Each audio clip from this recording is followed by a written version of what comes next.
अस्सलाम नाज़रीन, news check के साथ मैं हूं असगर चौधरी। नाज़रीन, कोई दिन ऐसा नहीं है इस मुल्क में जब कोई ना कोई प्रोफेशनल अपने हकूक़ के लिए एहतजाज पे ना हो।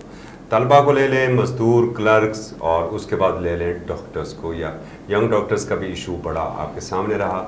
आजकल मुल्क भर के प्रेस क्लब्स के बाहर फिजियोथेरापिस्ट जो हैं वो अपने हकूक़ के लिए सरापाए एहतजाज हैं, मगर हुकूमत है कि कानों में जूं तक नहीं रेंग रही। इस वक्त हमारे साथ मौजूद हैं आल पाकिस्तान फिजिकल थेरापिस्ट अलायंस के सदर डॉक्टर मोहम्मद इलियास। उनसे पूछते हैं कि ये मामला क्या है, क्यों उठ के आप एहतजाज के लिए इस शदीद गर्मी में सड़कों तक निकले। अस्सलाम डॉक्टर साहब। जी वालेकुम अस्सलाम वरहमतुल्लाह। जी डॉक्टर साहब, बताइएगा सर, ये मामला क्या है, क्यों आप लोग एहतजाज के ऊपर हैं? जी असगर चौधरी साहब, सबसे पहले तो मैं आपका और न्यूज़ टू चेक का बहुत शुक्रगुजार हूँ जिन्होंने हमें ये मौका दिया और अपने प्लेटफॉर्म पे बुला के वो हमारी आवाज़ बने। मैं सबसे पहले शुरू करूँगा कि देखें, फ़िज़िकल थेरेपी जो पाकिस्तान में शुरू हुई ये 1956 से शुरू हुई है, लेकिन ये उस वक्त 2 साल या 3 साल प्रोग्राम था। 60 की दिहाई में इसको 4 साल प्रोग्राम का दर्जा दे दिया गया, जिसमें ये BSPT होता था। उसके बाद ये 2008 में जब पूरी दुनिया ने इस फिजियोथेरेपी को 5 साल डिग्री करार दे दिया, तो पाकिस्तान में भी सन 2008 में BS को ख़त्म करके DPT यानी डॉक्टर ऑफ फिज़िकल थेरेपी का दर्जा दिया गया। देखिए, इसके तहत होता ये है कि इंटर के बाद फिर 5 साल बाकायदा इसकी पढ़ाई होती है, और 5 साल ग्रेजुएशन के बाद ये 1 साल हाउस जॉब होती है, और जिसके बाद एक प्रोफेशनल जो पास आउट होता है वो डॉक्टर ऑफ फिजियोथेरेपिस्ट यानी वो फिजियोथेरेपिस्ट बनता है, जो कि एक डॉक्टर की कैटेगरी है। मतलब 18 साल बाद जाके ये आपको स्टेटस मिलता है? जी बिल्कुल। ये बताइएगा कि ये जो एजुकेशन है ये सारी सरकारी होती है या निजी यूनिवर्सिटीज़ भी इसमें इन्वॉल्व है? देखिए, इसको सरकारी यूनिवर्सिटीज़ भी करा रही हैं और इसकी और निजी यूनिवर्सिटीज़ भी जो है वो पढ़ा रही हैं। खर्चा कितना आ रहा है इसका? निजी यूनिवर्सिटी के अंदर जो खर्चा है, जो आप एवरेज खर्चा देखें, वो तकरीबन 25 से 30 लाख रुपया जो है 5 सालों में जो है वो सिर्फ वो अखराजात हैं जो फ़ीस की मद में एक स्टूडेंट अदा करता है। जो किताबें हैं, जो उसके अलावा एक्सपेंसेस हैं, जो क्लिनिकल्स के लिए चीज़ें हैं, वो इससे हट के हैं। ठीक है, तो अभी इशू क्या है, आप लोग एहतजाज के ऊपर क्यों? देखिए जी, जैसे मैंने आपको बताया कि सन 2008 में फिजियोथेरेपी के प्रोफेशन को 5 साल डिग्री करार दी गई, तो तमाम दुनिया ने फिजियोथेरेपी की नमूदो परवरिश के लिए और इसकी प्रोफेशन की बेहतरी के लिए जो है वो काम किया, और उन्होंने इसके लिए अलग से एक रेगुलेटरी बॉडी बनाई, जो रेगुलेटरी बॉडी इनके एजुकेशन स्टैंडर्ड को भी देखती थी, इनके हाउस जॉब को भी देखती थी, इनके बाकी प्रॉब्लम्स को भी देखती थी। हमारे साथ हुआ ये कि 2008 में जो 5 साल डिग्री हुई, उसके बाद 6 साल के बाद हमने जाके 2014 में एक एक्ट पास किया, जो आप 6 साल बाद देखें अजहर साहब, 6 साल बाद जाके हमारे यहाँ फिजियोथेरेपिस्ट को होश आई कि इनकी एक रेगुलेटरी बॉडी भी होनी चाहिए। तो 6 साल बाद उन्होंने एक एक्ट पास किया जिसको हम पाकिस्तान फिजिकल थेरेपी एक्ट 2014 कहते हैं। इस एक्ट के ऊपर भी कौंसिल का क़याम जो है वो मुकम्मल नहीं हो सका, बल्कि ये जाके सितंबर 2017 में इसके ऊपर जो पहला बिल है वो असेंबली में पेश किया गया, लेकिन वो बिल भी मुकम्मल तौर पर पास नहीं किया गया। देखिए, एक चीज़ जो है वो आजकल कुछ लोग हैं, कुछ टोला है जो हमें अपना सरपरस्त कहता है, वो कहते हैं जो बिल पास हुआ था 2017 में भी बिल पास नहीं हुआ था, बल्कि उसकी भी नोटिफिकेशन है कि बिल हैज़ बीन टाइटल्ड, यानी बिल को सिर्फ एक नाम दिया गया। जी जी बिल्कुल, और शाहिद खाकान 17 की बात है। जी बिल्कुल, शाहिद खाकान अब्बासी साहब के दौर में फिर इस बिल के ऊपर जो है बाकायदा करारदाद मंजूर की गई, और उसके तहत ये था कि फिजियोथेरेपिस्ट को रेगुलेट करने के लिए आज़ाद खुद मुख्तार फिजिकल थेरेपी काउंसिल का क़याम जो है वो अमल में लाया जाएगा। लेकिन बदकिस्मती से सन 2018 के बाद आज हम 2021 और तकरीबन 6 महीने को गुजर चुके हैं, लेकिन अभी तक हमारी जो कौंसिल थी, जो बिल था जिसके तहत हमें एक खुद मुख्तार कौंसिल देनी थी, उसका क़याम अमल में नहीं लाया गया। तो देखिए, ये इसके साथ हुआ क्या, 2014 के एक्ट की जिस वक्त मैंने आपसे बात की उस वक्त 2 बिल पास हुए थे। दूसरा जो बिल था वो पाकिस्तान एलाइड हेल्थ और पैरामेडिक काउंसिल का बिल था। अब हुआ ये कि जब ये हुकूमत बरसर इक़्तिदार आई, तो गुज़श्ता साल अक्टूबर से इन्होंने एक प्लान शुरू किया, नौशरवान बरकी साहब ने, और उन्होंने जो 2014 में 2 अलग अलग बिल पास हुए थे उन दोनों को उठा के इकट्ठा कर लिया, जिसके अंदर 5 साल डिग्री को जो है वो 2 साल डिप्लोमे के बराबर लाके खड़ा करती है। देखिए, बात यह है, एक मिनट, 5 साल डिग्री को 2 साल डिप्लोमा के लाके बराबर खड़ा कर। जी बिल्कुल। देखिए, थोड़ी बताइएगा। एलाइड, देखिए मैं आपको बताता हूँ, एक मेडिकल साइंस में होते हैं 2 तरह की प्रोफेशन, 2 तरह की वो प्रैक्टिस होती है। एक को हम डायरेक्ट प्रैक्टिशनर कहते हैं। डायरेक्ट प्रैक्टिशनर असगर साहब वो बंदा होता है जो जिसकी क्लिनिकल नॉलेज जो है वो डॉक्टर के बराबर है, ठीक है, वो डॉक्टर है और वो अपनी जब उसके पास पेशेंट आता है या जब वो अपनी प्रैक्टिस करता है तो वो उसको आज़ाद अपनी मर्जी से प्रैक्टिस कर सकता है। यानी वो मरीज का मुआयना करेगा, फिर उसके ऊपर उसका डायग्नोसिस करेगा, फिर उसका इलाज करेगा और उसकी पूरी उस सारे सिनेरियो को लेके चलेगा। दूसरी तरफ होता है एलाइड प्रैक्टिस ये होती है जनाबे वाला, जिसके अंदर डॉक्टर्स जो है वो नर्सेस को और अपने जो सबऑर्डिनेट उनके स्टाफ होता है उनको गाइड करते हैं, उनको सुपरवाइज करते हैं। और नर्सिंग वाले या ये नर्सिंग के अलावा पैरामेडिकल स्टाफ वो होता है जो कि डॉक्टर के तजवीज़ कर दे जो ट्रीटमेंट है उसको प्रोसीड करता है। अब देखिए फिजियोथेरेपिस्ट जो कि एक डायरेक्ट प्रैक्टिशनर है उसको काम बिठा दिया एलाइड के साथ जो कि अंडर द सुपरविजन काम करते हैं। मतलब अभी आपका ये जो मौकफ है कि आप प्रोफेशनल हैं जी, और आपको बजाय डॉक्टर तस्लीम करने के आपको टेक्नीशियन बना दिया गया। बिल्कुल जी, यही आप कहना चाह रहे हैं? बिल्कुल 100% उन्होंने हमें टेक्नीशियन बना दिया। इससे चीज़ें जो इफेक्ट होती है, देखिए हम 18 साल एजुकेशन है, उनकी 14 साल 13 साल एजुकेशन होती है, हद से हद उनकी 16 साल एजुकेशन है। उनकी स्टडीज़ के अंदर कोई क्लिनिकल नहीं है, हमारा 32 हफ्ते का क्लिनिकल जो है वो होता है ड्यूरेशन होती है जिसमें हम पढ़ते हैं। फिर उसके बाद मैं आपको बताऊँ कि डीपीटी के अंदर जो रिसर्च होती है और थीसिस होता है वो मैंडेटरी है, वो लाजमी होता है। लेकिन बाकी जितने भी प्रोफेशन है उनके अंदर जो ये थीसिस है या वो चीज़ें वो नहीं। जरा आप ये बताइएगा डॉक्टर इलियास कि दुनिया इस बारे में क्या कहती है। मतलब अगर हम WHO की बात करें तो वहाँ पर आपका स्टेटस क्या है जरा? देखिए वर्ल्ड हेल्थ ऑर्गेनाइजेशन के अलावा और भी बहुत सारे इदारे हैं जो हेल्थ को या हेल्थ की स्टडीज़ को रेगुलेट करते हैं। हमारे यहाँ पाकिस्तान के अंदर जो मॉड्यूल फॉलो किया जाता है वो है अमेरिकन फिजिकल थेरेपी एसोसिएशन का, ठीक है, एप्टा का। अब देखिए एप्टा के तहत अगर हम एप्टा की देखें ना करिकुलम को, तो उसके अंदर जो क्रेडिट आवर्स हमारे बनते हैं जो हम पढ़ते हैं वो 180 है। और पाकिस्तान में मैं आपको बताऊँ कि क्रेडिट आवर भी 175 रखे हुए। ये एक अलग तस्वीर है, मैं बाद में इस पे आपको डिफाइन करूंगा। लेकिन ये है कि फिलहाल वर्ल्ड हेल्थ ऑर्गेनाइजेशन के तहत और WHO या आइस्को एक इदारा है, international standard classification of occupation, जिसने सारे ऑक्यूपेशन को एक लिस्ट जारी कर दी। उसका कोड 2264 कोड नंबर 2264 के तहत उन्होंने फिजियोथेरेपिस्ट को डिफाइन किया और वो डिफाइन करते हैं कि जो फिजियोथेरेपिस्ट हैं वो क्या करते हैं, पेशेंट को असेस करते हैं, उसको डायग्नोज करते हैं, उसका ट्रीटमेंट करते हैं, ठीक है।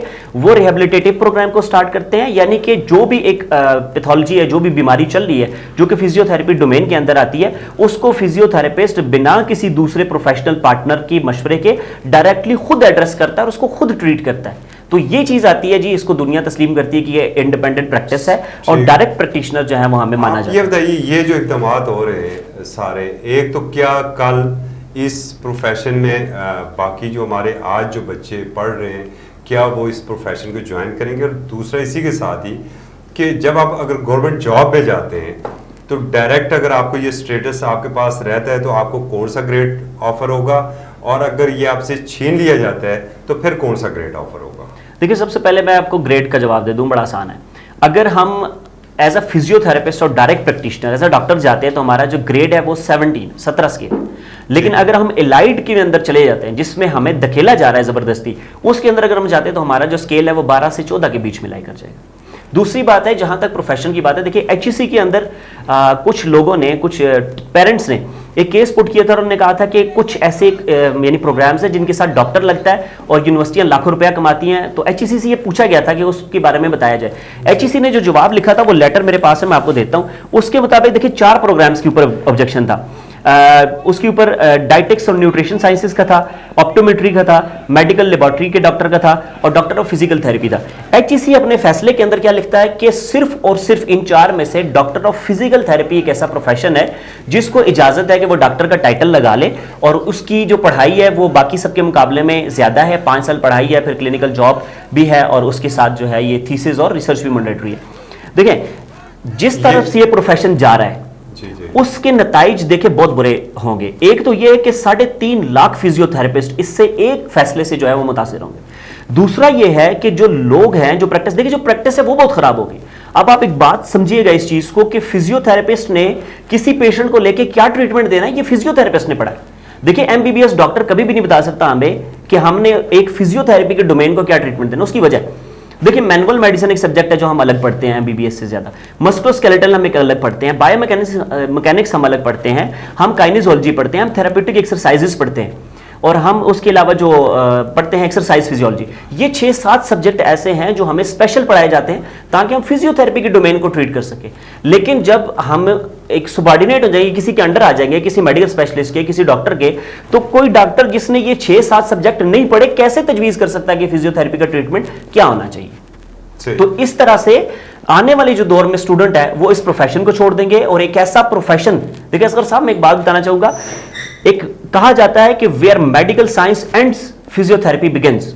देखिए बेड रिडन पेशेंट, एक ऐसा मरीज जिसमें हिलने जुलने की सकत नहीं होती, अल्हम्दुलिल्लाह हमारा प्रोफेशन उसको अपने पांव पे खड़ा करता है, उसको चलाता है। देखिए फालिज की आप मिसाल ले ले कि एक साइड आपकी पैरालाइज हो गई, यानी आप समझे कि एक साइड जो आपकी वो ऑलमोस्ट या डेड है या पार्शली डेड है, उसको रिस्टोर करने वाले जो है ना वो डॉक्टर नहीं हो सकते। ये एक अजीब जो है ना हुकूमत पता नहीं किस तरफ लेके जा रही है। और शायद 2013 में जब मेरे कप्तान गिरे थे कंटेनर से, तो एक फिजियोथेरेपिस्ट ही है जिसने उन्हें दोबारा बिल्कुल फिट करके मैदान में। सर मैं आपको एक बात बताऊं कि जो मेरे कप्तान है फिजियोथेरेपिस्ट, उनके साथ आज से नहीं है 70 की दिहाई से चल रहे हैं। जब वो क्रिकेट की फील्ड में इंजर होते थे तो उनसे बताएं उन्होंने मेडिसिन जाके कहां से ली है।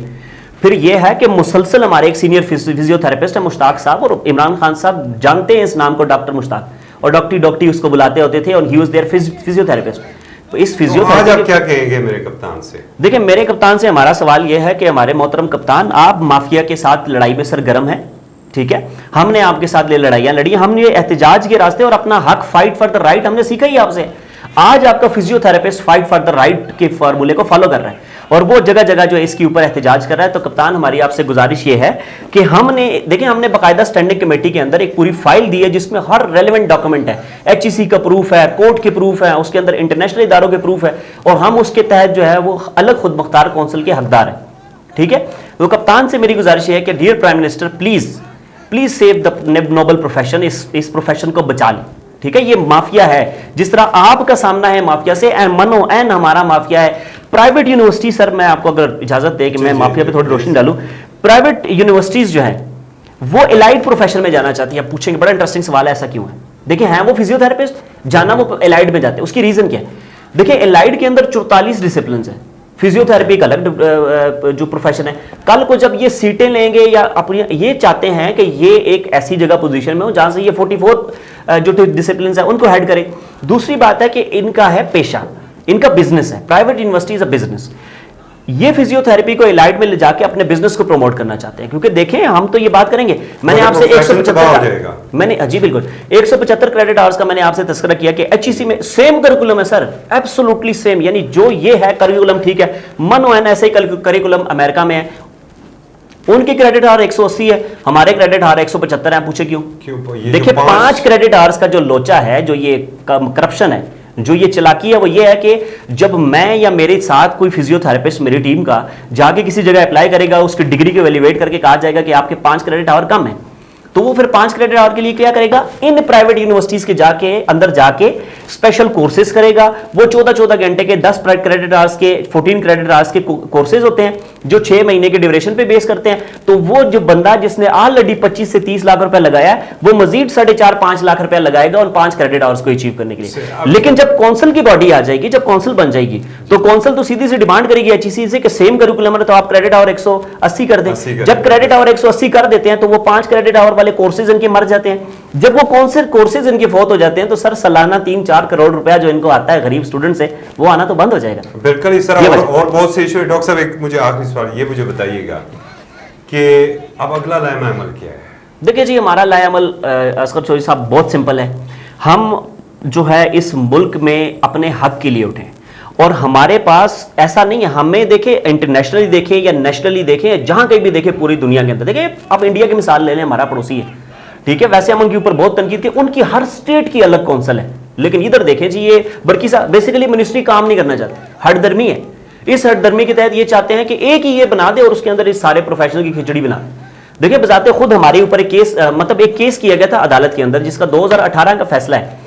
वो फैसला इस तरह से है कि 2 लड़कियां थी, उन्होंने केस किया था कि फिजियोथेरेपिस्ट और साइकोलॉजिस्ट की वजह से हमारी एलाइड काउंसिल नहीं बन रही, तो आप इनका कुछ करें। जिसके ऊपर एक जजमेंट आई थी, कोर्ट की जजमेंट है, बाकायदा मैं आपसे शेयर करूंगा। वो ये था कि जी फिजियोथेरेपिस्ट और साइकोलॉजिस्ट किसी तरह से भी जो है ना वो एलाइड के प्रोफेशन में फिट नहीं हो सकते। तो हमारा लाए अमल ये है कि अगर तो हमारी बात मान ली गई, जो कि हमने देखे पूरे मुल्क में अल्हम्दुलिल्लाह स्ट्राइक की है, ठीक है सर। पूरे मुल्क में स्ट्राइक करने के बाद हमने स्टैंडिंग कमेटी को तमाम प्रूफ भेज दिए, क्योंकि बिल तो देखिए ना ऑलरेडी पास। देखिए सबसे पहली बात यह है कि जब बिल पेश किया जाता है या बिल बनाया जाता है तो उसके दौरान नुमाइंदगान को आगाह किया जाता है। ये टोला जो खुद को हमारा नुमाइंदा कहता है, ये टोला आपको स्ट्राइक में किसी जगह पे नजर आया? ये टोला कहीं पे नौजवानों को सपोर्ट करता हुआ आपको नजर आया? ये किसी मीडिया चैनल के ऊपर आके ये बोलता नजर आया कि आप इंडिपेंडेंट काउंसिल बना दें? देखें जी, जब इनको पीछे से नौजवानों का प्रेशर आया तो आप जाके ये स्टैंडिंग कमेटी में और जाके खालिद मक्सी साहब के साथ तस्वीरें खिंचवा के, वो भी मैं आपको अंदर की बात बताता हूं कि तस्वीरें खिंचवा रहे हैं। सिर्फ कम्युनिटी इस बात से आगाह रहे कि ये जो चक्कर लगा रहे हैं ना, ये एक मुनज़्ज़म टोला 12-15, देखिए असगर साहब, होता यह है कि 12 से 15 बंदे या हद करके 20 बंदे हैं, वो आपस में क्लासमेट है, वो सीनियर्स हैं हमारे, उनका खुद का प्रोग्राम 4 साल है, तो वो 5 साल डिग्री के लिए क्यों लड़ेंगे? दूसरा ये कि यही 15-16 बंदे आपस में क्या करते हैं जी, बिल्ली भगत। यानी मैं आपको जानता हूं और हमारे 8-10 और दोस्त हैं, तो हम में से जो मर्जी चेयरमैन बन जाए, इनका कोई इलेक्शन क्राइटेरिया नहीं है। इनका मौजूदा जो चेयरमैन है वो चेयरमैन बना कैसे? मेरा सवाल है इनसे कि आप बल्कि एक पूरा अलग से एक प्रोग्राम रखेंगे डॉक्टर साहब, इंशाल्लाह। ये बड़ा लंबा सब्जेक्ट है जी जी, और इसके अंदर बड़ी बड़ी कहानियां भी खुलेंगी जी, बहुत कहानियां जी। इन्होंने इनका खाया पिया, इनका 40-45 लाख रुपए इन्होंने स्टूडेंट का खाया हुआ है, उसके सबूतों के साथ इंशाल्लाह हम इस पे करेंगे। बहुत शुक्रिया आपका। यहाँ पर आपने गुफ्तगू सुनी डॉक्टर मोहम्मद इलियास की। मैं बिलखुसूस अपने प्राइम मिनिस्टर, मेरे कप्तान जनाब वज़ीर-ए-आज़म इमरान खान साहब से मैं इतनी गुजारिश ज़रूर करूँगा कि 70 की दहाई से तो आपका वैसे भी तल्लक फिजियोथेरापिस्ट से था, मगर ये जो अभी जो 2013 में जो कुछ हुआ था ना, आपको दोबारा बहाल करने में इन नौजवानों का, इन डॉक्टर्स का बड़ा किरदार था। तो आप मेहरबानी करें, इनकी आवाज़ अपने कानों से अपने दिल तक ले जाएं और कोशिश करें कि ये नौजवान, इनके फैमिलीज़ जिस इस्तिराब का शिकार हैं वो उससे निकल सकें। अगले प्रोग्राम में इंशाल्लाह हम बात करेंगे उस माफिया की भी, और ज़रा खुल के बात करेंगे असगर साहब, उस मैं कौंसल की भी समअप करना चाहूँगा एक बात आपकी इजाज़त से। मिनिस्ट्री से और प्राइम मिनिस्टर से मेरी ये भी गुजारिश है कि देखें, वो लोग जो सड़कों पे थे उनके नुमाइंदे हम हैं, ठीक है? उसको आल पाकिस्तान फिजिकल थेरेपी अलायंस जो है वो प्रोसीड कर रही है। जो लोग मिनिस्ट्री में जा के मिलते हैं ना अपने बाहमी ताल्लुकात की वजह से, वो हमारे नुमाइंदगान नहीं है, और जिस कीचड़ में वो हमें धकेलना चाहते हैं हम कभी भी नहीं जाएंगे इंशाल्लाह। ओके, बहुत शुक्रिया डॉक्टर साहब।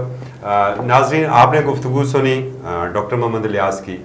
मैं अपने वज़ीर-ए-आज़म, अपने कप्तान जनाब इमरान खान साहब से ये गुजारिश करूँगा कि बेशक इस प्रोफेशन के साथ आपका तल्लक 70 की दहाई से रहा हो, मगर बिलखुसूस 2013 का जो वो हादसा था, उसके बाद इसी प्रोफेशन से जुड़े हुए एक शख्स ने दोबारा आपको दौड़ने पर रवां दवां किया।